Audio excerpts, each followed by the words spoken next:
जैसे ही अर्जुन, दिवाकर, आचार्य प्रवीण, करुणामयी और नष्टका कोणार्क मंदिर की परिधि से बाहर निकले, उनके सामने इंस्पेक्टर गणेश खड़ा था। उसके साथ वो जासूस भी था जिसे मुख्यमंत्री ने अलग से इस प्रकरण पर नियुक्त किया था। गणेश ने बिना एक पल गवाए अपनी रिवॉल्वर निकाली और उन सभी पर तान दी। गणेश ने अर्जुन की ओर देखा और अर्जुन ने अपने ब्रेसलेट की ओर। अर्जुन ने बेहोश होते होते अपने ब्रेसलेट का वो बटन दबा दिया था जिससे इंस्पेक्टर गणेश को पता चल जाए कि वो मुसीबत में है, और वो इसके कारण वो वहां पहुंच भी गए थे।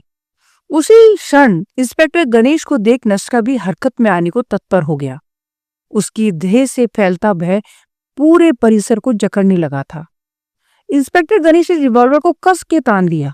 उन्हें पता था शायद नष्टका को आसानी से नहीं मारा जा सकता था, परंतु उनकी फोर्स का बैकअप आने में समय था।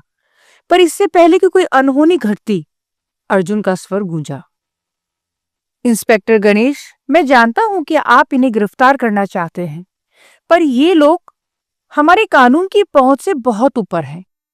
उसी क्षण करुणामयी को पहली बार ऐसा लगा कि ये कोई 16 वर्ष का बालक नहीं, बल्कि कोई दिव्य चेतना बोल रही हो।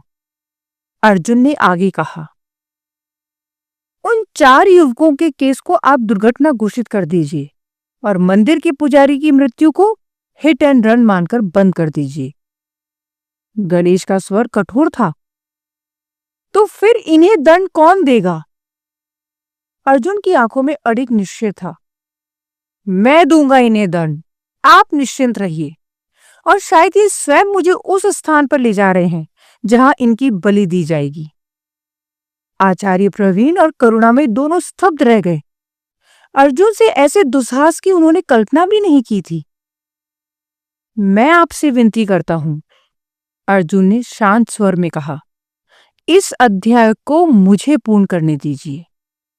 इंस्पेक्टर गणेश ने उस जासूस की ओर देखा। दोनों की आंखों में एक मौन स्वीकृति उभर आई।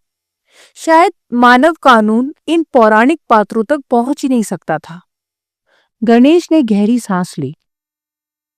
ठीक है अर्जुन, आशा है हम फिर कभी मिलेंगे। इन्हें ले जाओ और इन्हें इनके कर्मों का दंड दो।